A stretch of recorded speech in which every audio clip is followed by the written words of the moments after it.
Hi hello. അപ്പോൾ മറ്റൊരു video വ്ളോഗിലേക്ക് സ്വാഗതം. കന്യാകുമാരിയിലേക്കൊരു യാത്ര പോയതിൻ്റെ കുറച്ച് ദൃശ്യങ്ങളാണ് ഞാനിവിടെ ഷെയർ ചെയ്യാൻ ഉദ്ദേശിക്കുന്നത്. അപ്പോൾ ഞങ്ങൾ മറ്റൊരാവശ്യത്തിന് വേണ്ടി തിരുവനന്തപുരത്ത് എത്തുകയും അവിടെ നിന്ന് വളരെ ചെറിയൊരു സമയം ബാക്കിയാവുകയൊക്കെ ചെയ്തപ്പോൾ അവിടെ നിന്ന് നേരെ ട്രെയിൻ ടിക്കറ്റ് ബുക്ക് ചെയ്യുകയും നേരെ കന്യാകുമാരിയിലേക്ക് വെച്ച് പിടിക്കുമായിരുന്നു. അപ്പോൾ അവിടെ ഏകദേശം ഒരു 3-4 മണിക്കൂർ മാത്രമേ നമുക്ക് കിട്ടിയുള്ളൂ കന്യാകുമാരിയിൽ ചെന്നതിന് ശേഷം.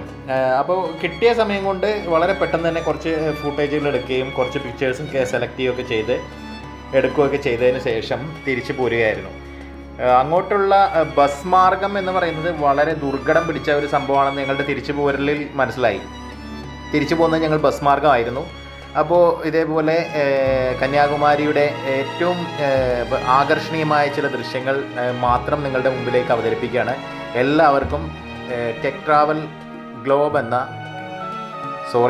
കംപ്ലീറ്റ് വ്ളോഗർ എന്ന ഈ ചാനലിലേക്ക് സ്വാഗതം.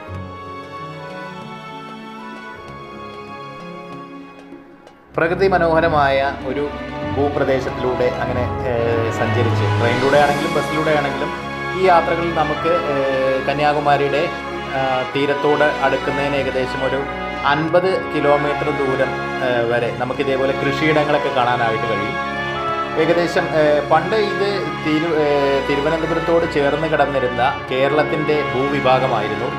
ഇത് വിഭജനത്തിന് അല്പം മുമ്പോ അല്ലെങ്കിൽ അതിന് ശേഷമോ ഒക്കെ ആണ് കന്യാകുമാരിയെ തമിഴ്നാടിനോട് കൂട്ടിച്ചേർക്കുന്നതും അതേപോലെ തന്നെ തമിഴ്നാടിൻ്റെ ഭാഗമായി മാറുന്നതും.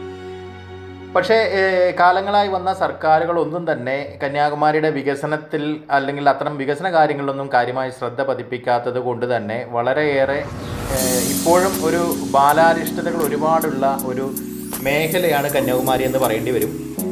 ഏതൊക്കെ ആയാലും ഇത് വളരെ മനോഹരമായ ഒരു ബീച്ചിലേക്കാണ് നമ്മൾ ആദ്യമായിട്ട് കടന്നു ചെല്ലുന്നത്. ട്രെയിനിൽ നിന്നിറങ്ങി ഞങ്ങൾ അല്പദൂരം ഇതേപോലെ നടന്നതിന് ശേഷം കന്യാകുമാരിയുടെ ബീച്ച് സൈഡിലേക്ക്, അതായത് മെയിൻ ബീച്ച് ആ ഒരു ഏരിയയിലേക്ക് ഞങ്ങൾ കടന്നു ചെന്നു. ഞങ്ങൾ 2 പേരാണ് ഉണ്ടായിരുന്നത്. അപ്പോൾ ഞങ്ങൾ ഇതേപോലെ ചെറിയ ഒരു ബാറ്ററി പിടിപ്പിച്ച വാഹനത്തിൽ നമുക്ക് ആ ബീച്ചിൻ്റെ സൈഡിലൂടെ ഇങ്ങനെ യാത്ര ചെയ്യാം.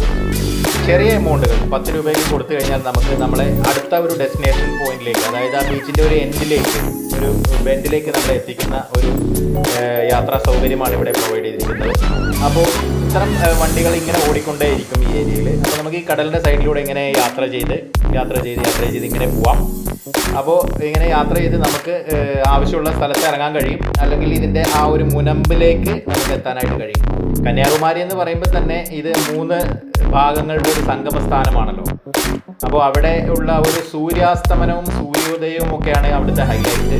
പക്ഷേ ഇതൊന്നും കാണാനുള്ള സമയം നമുക്കവിടെ ഉണ്ടായിരുന്നില്ല എന്നുള്ളതായിരുന്നു മറ്റൊരു ദുഃഖസത്യം. എന്ത് തന്നെ ആയാലും ഞങ്ങൾ വളരെ സന്തോഷപൂർവ്വം അവിടെ എത്തിച്ചേരുകയും ഇതേപോലെ ഒരു ചെറിയ ബാറ്ററി വാഹനത്തിൽ ഇങ്ങനെ സഞ്ചരിച്ച് കുറേ ദൃശ്യങ്ങളൊക്കെ പകർത്തുകയൊക്കെ ചെയ്തു. കടലിൻ്റെ അതിമനോഹരമായ കാഴ്ചകളാണ് ഞങ്ങൾക്ക് അവിടെ കാണാൻ കഴിഞ്ഞത്. അങ്ങനെ മുന്നോട്ട് ഞങ്ങൾ പോയിക്കൊണ്ടിരുന്നു.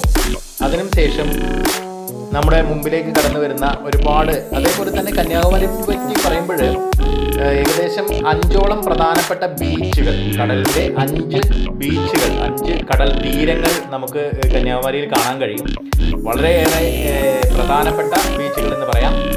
ഇത്തരം വർഷം തോറും ഇവിടങ്ങളിലേക്കെല്ലാം തന്നെ വർഷം മുഴുവനായി സഞ്ചാരികൾ ഇവിടേക്ക് വരുന്നു എന്നുള്ളത് തന്നെയാണ് കന്യാകുമാരിയുടെ ഏറ്റവും വലിയ പ്രത്യേകത.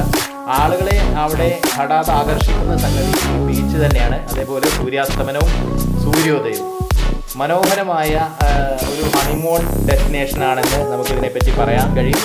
വളരെ നല്ല രൂപത്തിൽ ഏറെക്കുറെ ബീച്ച് സൈഡൊക്കെ ഏറെക്കുറെ സെറ്റ് ചെയ്തൊക്കെ വെച്ചിട്ടുണ്ട്. ചില ഭാഗങ്ങളിലേക്ക് ഇപ്പോഴും പ്ലാസ്റ്റിക്കും മറ്റുള്ള വസ്തുക്കളൊക്കെ എറിഞ്ഞ് വൃത്തികേടായി വെച്ചിരിക്കുന്നതും കാണാൻ കഴിയും. പ്ലാസ്റ്റിക്കൊക്കെ അവോയ്ഡ് ചെയ്യുക, അതേപോലെ തന്നെ അത് നമ്മൾ പ്രോപ്പറായിട്ട് ഡിസ്പോസ് ചെയ്യുക, റബ്ബിഷ് ബിന്നിലൊക്കെ ഇട്ടിട്ട് അത് ക്ലിയർ ചെയ്യുക, പൊതുനിരത്തുകളിൽ ഉപയോഗിക്കാതിരിക്കുക, ഇത്തരം പരിപാടികൾ. അപ്പോൾ അതെല്ലാം ശ്രദ്ധിക്കേണ്ടതുണ്ട്. അപ്പോൾ അവയർനെസ് വീഡിയോസുകൾ അല്ലെങ്കിൽ അവയർനെസ് പ്രോഗ്രാംസ് എത്ര തന്നെ ഉണ്ടായാലും ഇതെല്ലാം തന്നെ ആളുകൾ കാറ്റിൽ പറത്തുന്ന രീതിയും കാണുന്നുണ്ട്. നമ്മുടെ മുന്നിൽ നിന്ന് തന്നെ ട്രെയിനിലായാലും ബസ്സിലായാലും വെള്ളം കുടിച്ചതിന് ശേഷം വാട്ടർ ബോട്ടിലുകൾ പുറത്തോട്ട് എറിയുന്ന ഒരു സ്ഥിതിയൊക്കെ കാണാം. എന്ത് തന്നെ ആയാലും വളരെ അട്രാക്റ്റീവായിട്ടുള്ള മനുഷ്യ മനസ്സുകളെ വളരെയേറെ തുന്തിലമാകുന്ന അത്തരം മാനസികാവസ്ഥയിലേക്കൊക്കെ എത്തിക്കുന്ന തരത്തിൽ നമ്മളെ കന്യാകുമാരി ആകർഷിച്ച് നമ്മളെ വശ്യമായ അതിൻ്റെ പുഞ്ചിരി കൊണ്ട് സ്വീകരിക്കുക തന്നെ ചെയ്യുമെന്ന് കരുതാം. അങ്ങനെ തന്നെയായിരുന്നു ഞങ്ങളും കരുതിയത്. ഞങ്ങളങ്ങനെ മുന്നോട്ട് നടന്നു. ആ വാഹനത്തിൽ നിന്നും പുറത്തേക്ക് ഇറങ്ങി മുന്നോട്ട് നടന്നു. കടൽ തീരത്തേക്ക് പാറകളുടെ കൂട്ടങ്ങളുണ്ട്. ആ പാറക്കൂട്ടങ്ങളുടെ ഇടയിലേക്ക് നടന്നു.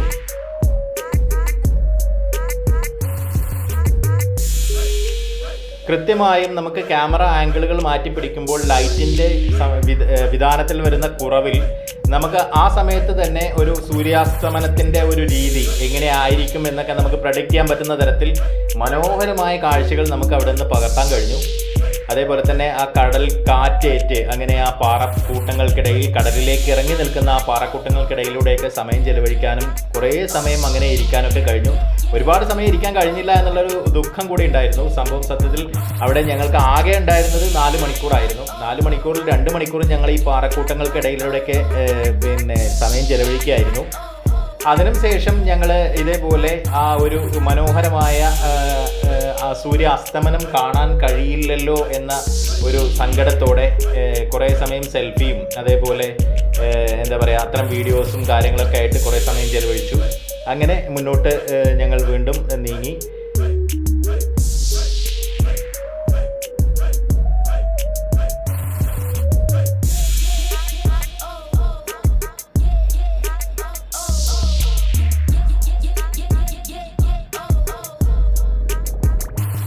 സുന്ദരമായ കടൽ തീരം എന്ന് തന്നെ പറയാം. ഏറ്റവും ഭംഗിയുള്ള ഒരു കടൽ തീരം. തമിഴ്നാടിൻ്റെ നമ്മൾ കേരളീയർ ഏറ്റവും കാണാൻ ഇഷ്ടപ്പെടുന്ന ഭാഗങ്ങളിൽ ആദ്യത്തേതെന്ന് നമുക്ക് നിസ്സംശയം പറയാവുന്നത് കന്യാകുമാരി തന്നെയാണ്. അവിടുത്തെ സൂര്യാസ്തമനം. ഈ സൂര്യാസ്തമനവും അതേപോലെ സൂര്യ ഉദയവുമാണ് കന്യാകുമാരിയുടെ ഏറ്റവും വലിയ ആകർഷണം എന്ന് പറയേണ്ടി വരും. നിങ്ങൾക്ക് ദൃശ്യങ്ങൾ കാണാം. അതേപോലെ തന്നെ ഇതിൻ്റെ കടൽ തീരങ്ങളുടെ ആ ഒരു ഭംഗി, അടുക്കി വെച്ചതുപോലുള്ള ഏരിയകൾ, അതേപോലെ തന്നെ ഇഷ്ടം പോലെ കച്ചവട സാമഗ്രികളൊക്കെ ഇതേപോലെ വിൽപ്പനയ്ക്ക് വെച്ചിരിക്കുന്ന കച്ചവടക്കാരുടെ ഒരു വലിയ കേന്ദ്രമാണ് കന്യാകുമാരിയിലെ ഈ ഒരു ബീച്ച് സൈഡ്. ഇതേപോലെ കന്യാകുമാരിയിലെ ആ 5 ബീച്ചുകളിലും നിങ്ങൾക്ക് കാണാനായിട്ട് കഴിയും. ഇതേപോലെ പലതരത്തിലുള്ള കച്ചവട കേന്ദ്രങ്ങൾ കാണാനായിട്ട് കഴിയും. അതേപോലെ തന്നെ ഇവിടെ ഈ ബീച്ചിന് സൈഡിലായിട്ടുള്ള അമ്പലങ്ങൾ കാണാൻ കഴിയും. ഇതേപോലെയുള്ള കമാനങ്ങൾ കാണാൻ കഴിയും. ഓരോ പ്രമുഖരുടെയും പേരുകളും മറ്റുമൊക്കെ ഇവിടെ വായിക്കാനായിട്ട് കഴിയും. കന്യാകുമാരിയുടെ വിക്കിപീഡിയയിൽ എടുത്തു കഴിഞ്ഞാൽ കൃത്യമായ വിവരങ്ങൾ നമുക്ക് അതിനകത്ത് എല്ലാം തന്നെ പോസ്റ്റ് ചെയ്തിട്ട് ഉണ്ട്. അപ്പോൾ ഇത്തരം കാര്യങ്ങളൊക്കെ നിങ്ങളൊന്ന് വിശദമായി പരിശോധിക്കുമെന്ന് കരുതുന്നു. അപ്പോൾ നമുക്ക് കാണാൻ കഴിയുന്ന തിരുവള്ളുവരുടെ ആ ഒരു പ്രതിമ കാണാം. അതേപോലെ തന്നെ വിവേകാനന്ദ പാറ നമുക്ക് കാണാനായിട്ട് കഴിയും. അതേപോലെ തന്നെ ഏറ്റവും ഭംഗിയേറിയ ഒരു കടൽ തീരം, നീല നിറത്തിൽ കാണപ്പെടുന്ന ജലാശയം, ആ ഒരു കടലിൻ്റെ ഭംഗി നീല നിറത്തിൽ വളരെയേറെ അത്ഭുത പരതന്ത്രമാക്കുന്ന തരത്തിൽ കാണാനായിട്ട് കഴിയുന്നു. അതേപോലെ തന്നെ സൂര്യാസ്തമനവും.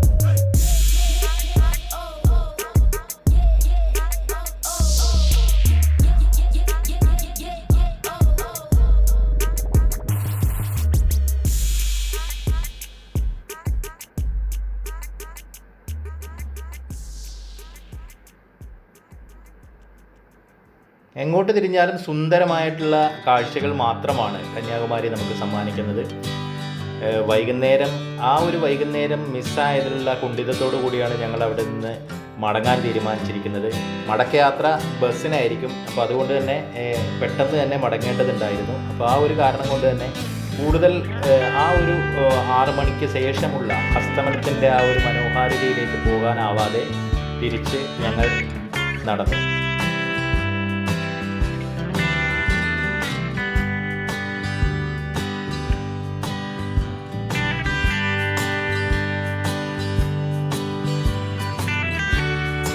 പൊതുവെ ശാന്തമാണെങ്കിലും വളരെയേറെ ഭംഗിയുള്ള ആ ഒരു കടൽ തീരം ഞങ്ങളെ തിരിച്ച് വിളിക്കുന്നുണ്ടായിരുന്നു.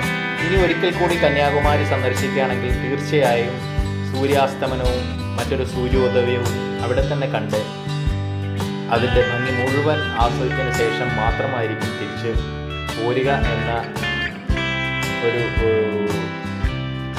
ആഗ്രഹത്തോടെ അല്ലെങ്കിൽ അങ്ങനെ ഒരു ചിന്തയോടുകൂടി ഞങ്ങൾ നടത്തത്തിന് വേഗത കൂട്ടി ഇതേപോലെ മനോഹരമായ കാഴ്ചകൾ ഈ യാത്രകളിലെല്ലാം ഞങ്ങൾ ഇതേപോലെ ഒപ്പിയെടുക്കാനായിട്ട് ശ്രമിച്ചു. ഇതെല്ലാം നിങ്ങളുടെ മുമ്പിലേക്ക് എത്തിക്കാൻ വേണ്ടിയുള്ള ചെറിയൊരു ശ്രമത്തിൻ്റെ ഭാഗമാണ്. അപ്പോൾ എല്ലാവരും ഇതേപോലെ വീഡിയോ കാണുന്ന എല്ലാവരും തന്നെ ചാനൽ സബ്സ്ക്രൈബ് ചെയ്യണം. അതേപോലെ തന്നെ ബെല്ലൈക്കൺ എനേബിൾ ചെയ്യാനും മറക്കരുത്. ലൈക്ക് ചെയ്യാനും കമൻറ്റ് ചെയ്യാനും അതേപോലെ പ്രോപ്പർ വേയിൽ നമ്മളെ എല്ലാവരുമായിട്ടും ബന്ധപ്പെടാനൊക്കെ അതേപോലെ എല്ലാവരുടെ ചാനലുകളുമായിട്ടൊക്കെ സഹകരിക്കാനും എല്ലാ പ്രേക്ഷകരോടും താല്പര്യപ്പെടുകയാണ്.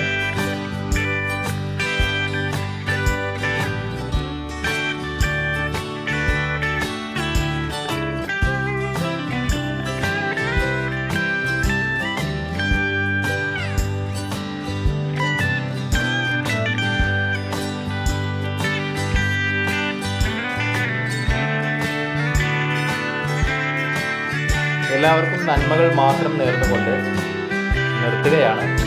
അപ്പോൾ മറ്റൊരു വീഡിയോ വ്ലോഗിലൂടെ വീണ്ടും കാണാമെന്ന പ്രതീക്ഷയോടെ ഞാൻ കംപ്ലീറ്റ് വ്ലോഗറിന് വേണ്ടി ബഷീർ മണ്ണാർക്കാട്. Thank you.